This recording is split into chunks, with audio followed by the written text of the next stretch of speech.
Hello friends, I hope doing a great. मैं आपका राहुल शर्मा।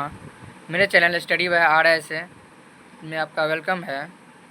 आज एक लॉन्ग वीडियो के साथ आए हैं जिसमें आपको जो क्लास 10th के विद्यार्थी हैं जो 2025 में एग्ज़ाम देने वाले हैं उनके लिए हम साइंस के कुछ मोस्ट पोरेबल जो VBI जो ऑब्जेक्टिव है वो लेकर हम आज आए हैं। तो यहाँ पे हम ज़्यादा देर बात नहीं करते हैं, तो यहाँ पे देखते हैं आपका कैसे भी पढ़ाई चल रहा है, अच्छे से चलना चाहिए।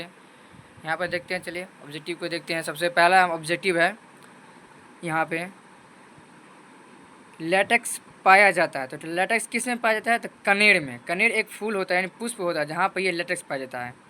तो एंड्रोजेंस स्रावित होता था। एंड्रोजेंस स्रावित होता है किससे? तो विरिसन द्वारा। किससे द्वारा? तो विरिसन द्वारा, जो पुरुष में पाया जाता है। वत्रिकाक भाग है। तो वत्रिकाक भाग क्या है? तो अंडाशय का, जो फूल सब में अंडाशय होता है ना, उसका वत्रिकाक भाग होता है। ग्रहणी भाग है। तो ग्रहणी किसका भाग है? तो छोटी आंत का। ग्रहणी किसका भाग है? छोटी आंत का है। मनुष्य में नासिक छिद्र, लैरिंग्स, ट्रैकिया तथा फेफड़ा मिलकर बनता है। क्या बनता है? तो श्वसन तंत्र बनता है जिससे सांस लिया जाता है। पादप में जाइलम उत्तरदायी है। तो जाइलम, जैसे जाइलम हो गया ज से, तो जाइलम मतलब जल संवहन। जाइलम का मतलब फिर पता है जल संवहन। जिबेरेलिन, जिबेरेलिन है। तो जिबेरेलिन क्या है? तो पादप हार्मोन है। यह एक पादप का हार्मोन है। नेक्स्ट क्वेश्चन है, पत्तियों का मुरझाना किस पादप हार्मोन के कारण होता है? तो एबेसिक अम्ल के द्वारा। किसके कारण? एबेसिक अम्ल के द्वारा।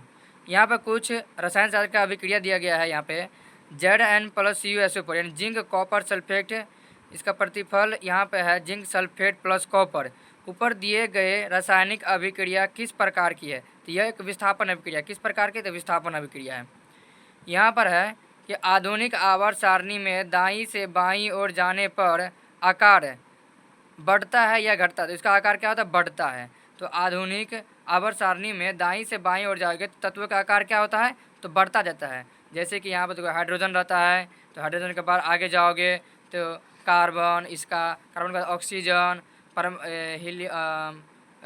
ये सब कैसे आता है? तो बढ़ता रहता है। नेक्स्ट क्वेश्चन, जब मैग्नीशियम फीता को जलाया जाता है तो उत्पन्न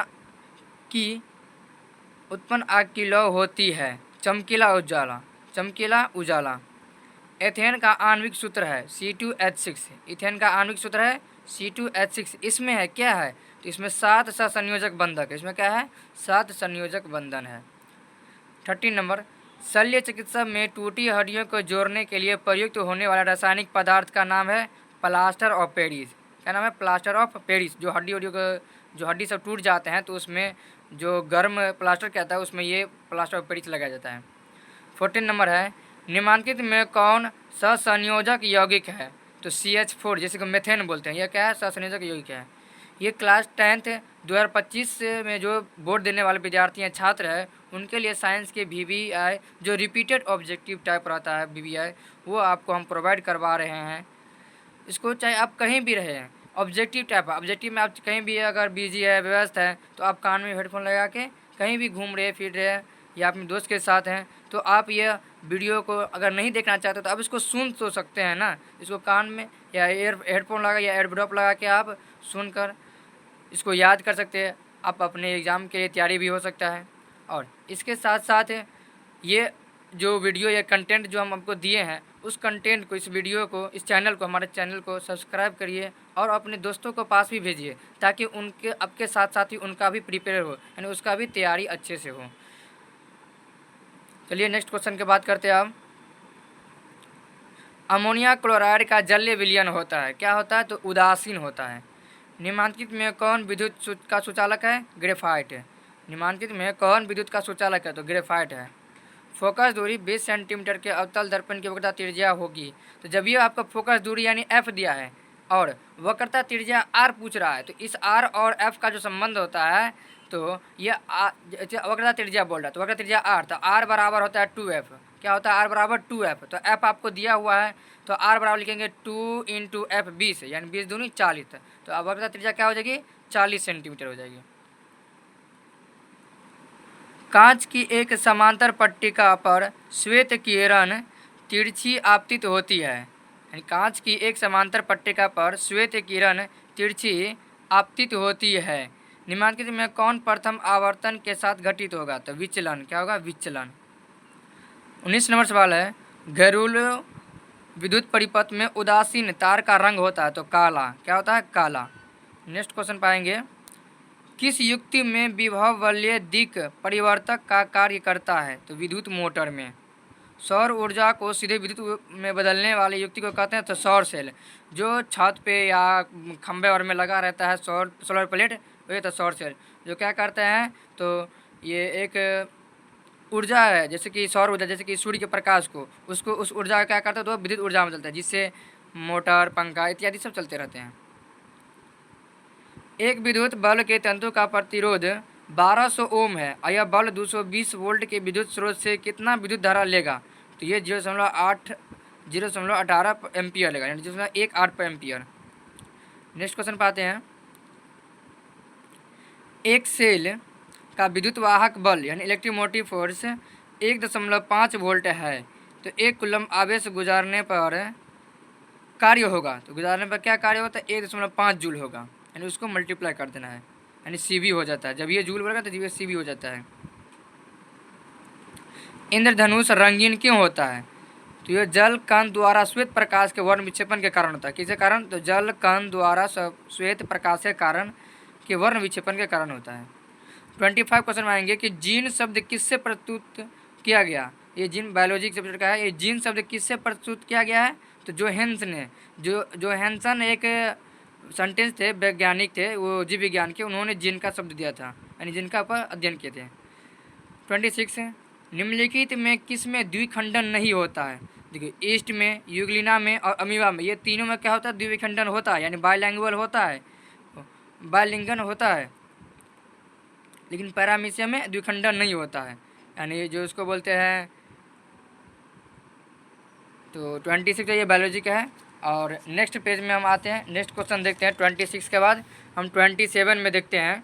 तो 27 में आपका क्वेश्चन है कि परागकण निम्न में से किसके अंदर बनते हैं? तो परागकण होते हैं जो परागकोश के में अंतर है, जो फूल और पुष्प में परागकोश होता है उसके अंदर में परागकण बनते हैं। 28 का देखेंगे, रुधिर चाप नियंत्रित होता है। तो रुधिर चाप नियंत्रित होता है एड्रिनल द्वारा। किसके द्वारा? तो एड्रिनल द्वारा। कौन सी बीमारी श्वसन तंत्र से संबंधित है? तो निमोनिया। निमोनिया क्या होता है? श्वसन तंत्र से संबंधित रखता है। रक्त में शर्करा का स्तर नियंत्रित रहता है किसके कारण? तो इंसुलिन के कारण। किस कारण? इंसुलिन के कारण। 31 में आएंगे, मानव शरीर में सबसे लंबी कोशिका कौन सी है? तो तंत्रिका कोशिका है। किसका है? तो तंत्रिका कोशिका सबसे लंबी कोशिका।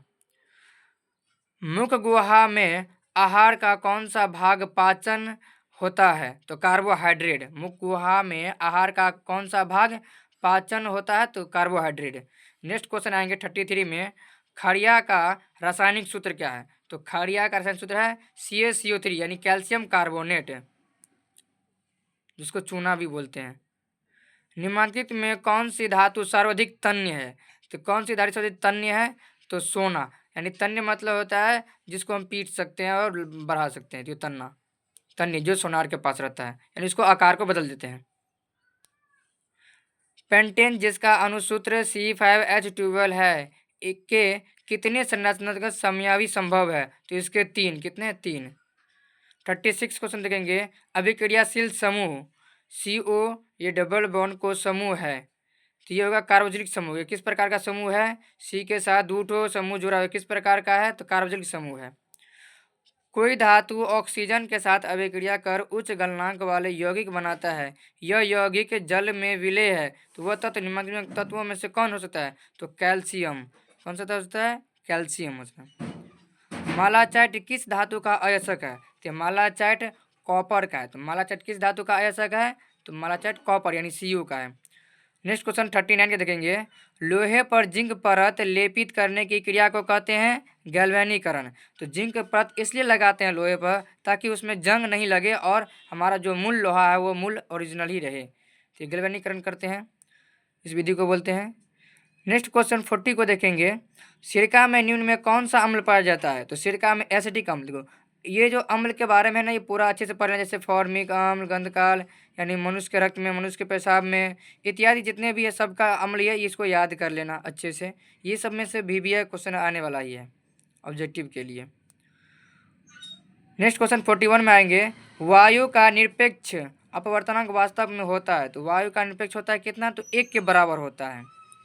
आँख, नाक, गला के चिकित्सक द्वारा उपयोग में लाए जाने वाले दर्पण, जैसे आँख के अंदर में कुछ दिक्कत हो रहा है, कुछ हो गया है, या नाक में हो गया, गला में हो गया, तो उसके अंदर तो कोई घुस के नहीं देख सकता है, तो इसके लिए क्या उपयोग करते हैं, तो उसके लिए हम अवतल दर्पण का उपयोग करते हैं। जैसे कि आँख, गला, नाक, इसमें कोई भी प्रकार के अगर बीमारी होता है तो चिकित्सक क्या करते हैं, तो अवतल दर्पण का उपयोग करके उसको सही करते हैं। नेक्स्ट क्वेश्चन 43 में आएंगे, वेल्डिंग में किस गैस का उपयोग होता है। तो जो वेल्डिंग करते हैं, वेल्डिंग जिसके से लोहे को जोड़ते हैं, उसमें एथिन गैस का उपयोग किया जाता है। फिर नेक्स्ट क्वेश्चन 44 पर आएंगे कि एल्कीन का सामान्य सूत्र क्या है। देखो एल्कीन, देखो इसको याद करने का हम ट्रिक बताते हैं। जब ये इन आ गया तो इन का मतलब 2n, यानी H के अंदर क्या होगा 2n, इन आ गया तो 2n। फिर आइन आ गया यानी एल्काइन, तो एन एल्काइन में क्या था आइन, आइन आ गया तो क्या करना है, तो -2n। एल्केन एन, एन जब ये लिखा के आ जाएगा तो इसमें क्या हो जाएगा +2 हो जाएगा, यानी CnH2n एल्कीन का हो गया। एल्काइन का क्या होगा CnH2n -2, और एल्केन का क्या हो जाएगा, तो CnH2n +2। ठीक है, नेक्स्ट क्वेश्चन पर आते हैं 45 पर आते हैं, निम्न में से कौन सी स्वच्छ ऊर्जा स्रोत है। तो निम्न में से कौन सा स्वच्छ ऊर्जा स्रोत है। स्वच्छ मतलब होता है कि कोई भी प्रदूषण, जैसे कि जो पॉल्यूटेड होते हैं यानी प्रदूषित होते हैं, कोई प्रकार का मतलब बीमारी नहीं हो, कोई प्रकार का हानि नहीं हो, तो वो जो स्वच्छ ऊर्जा जो होता है, जैसे कोयला को जलाना, लकड़ी, प्राकृतिक गैस, ये सभी से जो ऊर्जा प्राप्त करते हैं तो क्या होता है स्वच्छ ऊर्जा होता है, ये सभी हो जाएगा। नेक्स्ट क्वेश्चन 46 पे आते हैं, हमारा शरीर की किस pH प्रसार के बीच कार्य करता है। ये 6.0 से 6.8 के साथ रहता है। नेक्स्ट क्वेश्चन 47 पाएंगे, ग्लूकोज का रासायनिक सूत्र निम्नलिखित में से क्या होता है। तो ग्लूकोज का होता है C6H12O6। उसके साथ हम व्यंजन का भी आपको बताते हैं, तो व्यंजन का होता है C6 और H6 होता है, याद कर लीजिएगा। 48 क्वेश्चन पाते हैं, सोडियम की परमाणु संख्या है। तो सोडियम के परमाणु संख्या 11 होता है, जिसका संकेत Na होता है और इसका परमाणु भार 23 होता है। नेक्स्ट क्वेश्चन 49 पाएंगे कि निम्नलिखित में नर युग्मक कौन सा है। तो नर युग्मक क्या होता है, तो शुक्राणु। नर में युग्मक क्या होता है, शुक्राणु होते हैं। चलिए अब नेक्स्ट क्वेश्चन 50 पर आते हैं, परजीवी पौधा का एक उदाहरण है। तो परजीवी पौधा का एक उदाहरण क्या, देखो वीडियो थोड़ा सही से नहीं दिखाई दे रही है, कोई समस्या है थोड़ा। परजीवी पौधा का एक उदाहरण है अमरबेल। परजीवी पौधा का एक उदाहरण है अमरबेल। द्विखंडन पाया जाता है जीवाणु में। द्विखंडन किस पाया जाता है, जीवाणु में। अग्नाशय में कौन सा हार्मोन स्रावित होता है, तो इंसुलिन। कौन सा, तो इंसुलिन होता है। निम्नलिखित में से कौन रक्त का थक्का जमने के लिए उत्तरदायी है। तो रक्त विमाणु। कौन, रक्त विमाणु। नेक्स्ट क्वेश्चन 44 पाएंगे, सजीव जीवधारियों द्वारा किस प्रकार के नाइट्रोजनी पदार्थ का उत्सर्जन होता है। तो यूरिया, अमोनिया, यूरिक अम्ल इत्यादि सभी। किशोरावस्था में होने वाले शारीरिक परिवर्तन का कारण है टेस्टोस्टेरोन और एस्ट्रोजन, ये दोनों। शरीर का संतुलन बनाए रखता है कौन, तो सेरिबेलम। कौन, तो सेरिबेलम। 57 में आएंगे, मैग्नीशियम की परमाणु संख्या 12 है, तो इनकी संयोजकता क्या होगी, तो 2 होगी। क्या होगी, 2। ये 12 के लिए उसको एक K अक्षर होता है, उसके उस पर रखकर बैठा कर ये बनाया जाता है। या तो आप SPDA को होता है जो सब कुछ होता है, उसके ऊपर आप बना सकते, निकाल सकते हैं। 58 है, निम्नलिखित में किस धातु का विस्थापन उसके लवण के विलयन से लोहा द्वारा होता है। तो तांबा। किसके द्वारा, तो तांबा।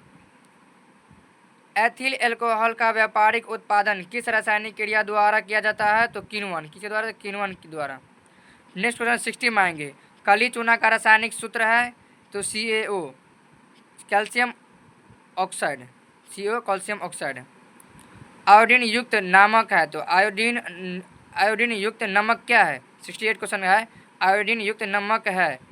तो कौन सा हो सकता है, NaCl + KiO3 और NaCl + Ki, ये दोनों हो सकते हैं।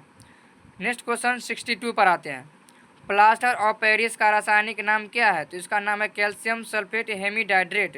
Calcium sulphate hemihydrate. कैथोड किरणें में क्या उपस्थित रहता है, electron. 63 most VBA question, cathode किरणें में क्या उपस्थित हो रहते हैं? तो इलेक्ट्रॉन। 64 कवक में पोषण की कौन सी विधि होती है? तो मृत्युपोजीवी। कवक में पोषण की कौन सी विधि होती है? तो मृत्युपोजीवी। जो कवक से जो होते हैं ना, वो मृत प्राणी पर निर्भर रहता है। जो मृत प्राणी जो मर गए रहते हैं ना जीव, उससे वो अपना भोजन प्राप्त करते हैं, तो उस प्राणी को कहते हैं कवक। कवक का पोषण समझिए। 65 क्वेश्चन पर आते हैं। क्वेश्चन में पूछ रहा है कि प्रतिरोधकों के एक संयोजन में से एक प्रतिरोधक को हटा लेने पर कुल प्रतिरोधक बढ़ जाता है, यह संयोजी था किस प्रकार का? तो समानांतर। किस प्रकार का? समानांतर, जिसको पैरेलल बोलते हैं। नेक्स्ट 66 क्वेश्चन में आएंगे। एक कमरे में 60 वाट और 200 वोल्ट एवं 40 वाट और 200 वोल्ट के दो उपकरण 100 वोल्ट आपूर्ति से जुड़े हैं, तो कुल उपभोक्ता शक्ति होगा। तो इसमें जो ऑप्शन दिया गया इसमें से कोई नहीं होगा, इसको निकालना पड़ता है, पहले निकालिएगा तब होगा। तो इसमें आपूर्ति में जिसका जितना वाट कम होता है वो उतना कम आपूर्ति करते हैं, यानी उतना कम वो वोल्ट का खींचते हैं। 67 निम्नांकित में कौन सा पद विद्युत परिपथ में विद्युत शक्ति को निरूपित करता है? तो ये होगा इनमें से सभी, यानी I² R V² अभी आई। ये ओम के नियम पर बनता है, जो विद्युत परिपथ का है। इसका तीनों ऑप्शन हो सकता है, ये मोस्ट भी है, ये भी सब आता रहता है। अधिकतर आपका जो क्वेश्चन में आएगा ये वाला आता रहता है ऑप्शन, ये वाला I² R ओम के नियम से। चलिए 68 क्वेश्चन पाते हैं कि उत्तल दर्पण में आवर्धन का महत्तम मान है। तो उत्तल दर्पण में आवर्धन का मान है 1। कितना है? 1। विभवांतर 69 क्वेश्चन। विभवांतर मापा जाता है किससे? तो वोल्ट मीटर द्वारा। विभवांतर मापा जाता है वोल्ट मीटर द्वारा। 17 क्वेश्चन पे आते हैं। निम्नांकित में कौन सा कथन सत्य है? तो निम्न में से कौन कथन है जो सत्य है? तो एम्पियर बराबर होता है वोल्ट पर ओम। एम्पियर बराबर क्या होता है? वोल्ट पर ओम। एम्पियर बराबर वोल्ट पर ओम, यानी V/R। एम्पियर बराबर V/R ये होता है।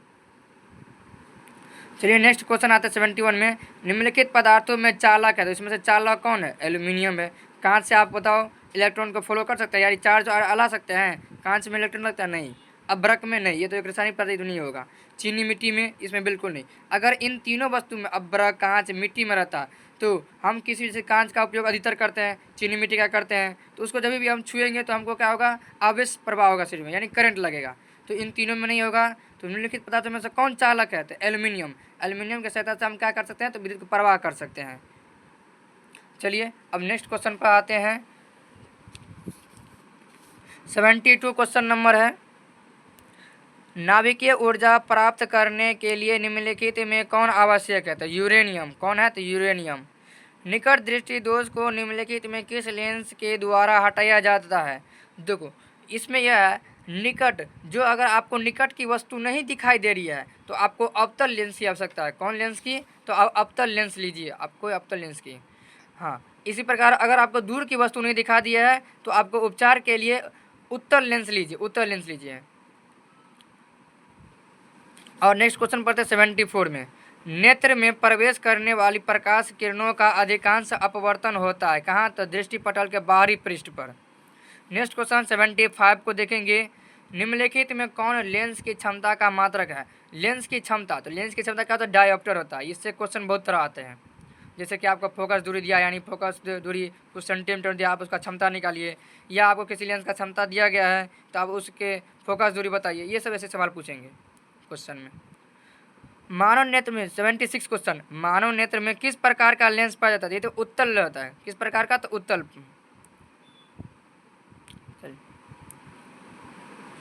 चलिए अब ये जो बायफोकल है, ये उत्तल तो जानते हैं, ये बायफोकल और बेलनाकार, इन दोनों का भी बारे में बताते हैं। देखो बायफोकल एक ऐसा लेंस होता है, इसका प्रयोग हम तब करते हैं जब हमको दोनों प्रकार का हो, यानी जरा दूरदर्शिता, जिसको हम अवतल उत्तल दोनों बोलते हैं। यानी जिस भी व्यक्ति को जरा दृष्टिता होता है तो उसे हम बायफोकल लेंस का उपयोग करने के लिए उपचार, उस जो चिकित्सक होता है उसको बायफोकल लेंस देते हैं, जिसको जरा दृष्टिता हुआ रहता है। हाँ, जिस व्यक्ति को बेलनाकार लेंस, उसका प्रयोग वहाँ पर होता है जिसको अभिन्नता, यानी किसी भी व्यक्ति को अभिन्नता दृष्टि है तो अभिन्नता के लिए हम बेलनाकार लेंस का उपयोग करते हैं। और दूर दृष्टि के लिए उत्तल लेंस है, और निकट दृष्टि के लिए अवतल लेंस का प्रयोग करते हैं। चलिए नेक्स्ट क्वेश्चन चलते हैं 77 में। हजामत के लिए किस दर्पण का उपयोग होता है? तो जो हजामत, जो दाढ़ी बनाते हैं, बाल बनाते हैं, वो जो आगे सामने में जो जो दर्पण लगाए रहते हैं वो दर्पण होता है अवतल दर्पण, जिससे क्या होता है तो चेहरा जो होता है या वस्तु जो होता है बड़े बड़े दिखाई देते हैं, जिसको उसको काटने में आसानी होते हैं। तो अवतल दर्पण 78 क्वेश्चन पाएंगे। किसी वस्तु का अवतल दर्पण द्वारा बना प्रतिबिंब आभासी, सीधा तथा वस्तु से बड़ा पाया गया है तो वस्तु की स्थिति कहाँ होनी चाहिए? तो ये दर्पण के ध्रुव तथा मुख्य फोकस के बीच होते हैं। नेक्स्ट क्वेश्चन 79 पर आएंगे कि प्रकाश के किरण को मोड़ने की क्षमता को कहते हैं। तो प्रकाश के किरण को मोड़ने की क्षमता को कहते हैं लेंस की संवेदन क्षमता। नेक्स्ट क्वेश्चन 80 पाएंगे। अवतल लेंस द्वारा प्राप्त प्रतिबिंब होता है, तो जो अवतल लेंस होता है वो क्या करता है तो वस्तु को छोटा करता है और वस्तु को सीधा रखता है और वस्तु को आभासी रहता है। ये सभी होगा। तो ये हमारे साइंस के थे, इसीलिए 80 ठो आपके पास क्वेश्चन है। ये मैथ नहीं है कि 100 रहेगा, ये साइंस है, इसमें आपका प्रैक्टिकल भी होता है। तो ये जितने भी ऑब्जेक्टिव टाइप है मोस्ट वीवीआई है उसको रिपीटेड क्वेश्चन है, आप इसको अच्छे से तैयारी कर लीजिएगा। 2025 बोर्ड के लिए जितने भी छात्र हैं 10वां के साइंस रखे हैं, विज्ञान रखे हैं, उन सभी के लिए ये हम इस वीडियो में लाए हैं। आप अच्छे से इसका अध्ययन कीजिए और अपने इस चैनल को सभी दोस्तों के पास भेजिए, इस वीडियो के सभी दोस्तों के पास भेजिए और सब्सक्राइब करना नहीं भूलिए। इस मेहनत को अगर आप फल देना चाहते हैं, इस मेहनत को अगर आप फल देना चाहते हैं तो हमारा एक तोहफ़ा के रूप में, आशीर्वाद के रूप में हमारे चैनल को सब्सक्राइब कर दीजिएगा। कोई भी प्रकार का अगर यहाँ पे त्रुटि हो तो हमको, या कोई भी और प्रकार के आगे की वीडियो आपको चाहिए तो हमको कमेंट में ज़रूर लिखिएगा।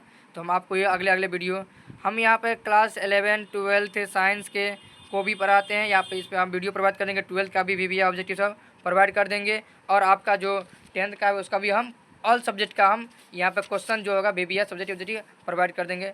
बस हमारे चैनल को आप सब्सक्राइब कर रखिए और सब्सक्राइब करने के साथ साथ आप बेल आइकन को जरूर दबा दीजिएगा, क्योंकि ताकि अगर कोई भी वीडियो हम अगर डालेंगे तो आपके पास पहले वो नोटिस चल जाएगा, वो नोटिफिकेशन आपके पास पहले चल जाएगा, ताकि आप वीडियो को देख कर आप अपने बोर्ड की बेहतर तैयारी कर सकें और बेहतर मार्क का प्रदर्शन कीजिए।